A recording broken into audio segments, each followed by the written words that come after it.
Training Studio. In this video we're going to be showing you how to set up your indoor cycling bike. So we're going to be running through any tips for any beginners who are new for their first workout.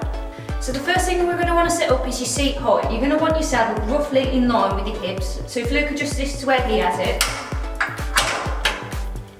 you'll see he's roughly in line with his hips there. So if you want to pop on,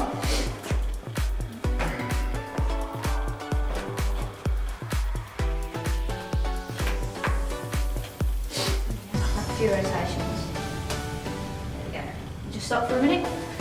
So what we're going to be looking for, if you have your feet all the way to the bottom, you want your leg fully extended but the knee isn't locked out. So if you push your knee back, that's not what we're after. Keep the knee nice and flexed but still fully extended. So the next thing we're going to look at is foot placement. So you'll notice that Luke's foot isn't shoved right to the end of the toe cage. You're going to have the ball of your foot on the main part of the pedal.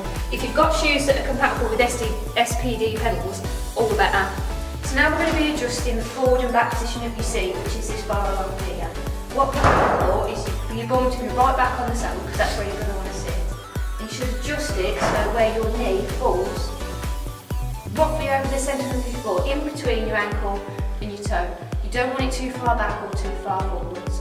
So this is an example of what we don't want to see. Bring your feet equal distance from the floor when you're adjusting your seat forward and back position. And now you can see that your knee is lined up with the ankle, and that's not what we want. We want it to be roughly in between your ankle and your toe. So the last adjustment we're going to make is to the handlebars. Ideally we want the saddle and the handlebars to be in line. If you are suffering from any back problems, you can harden your handlebars just a little bit, and that will just ease on the comfort for you.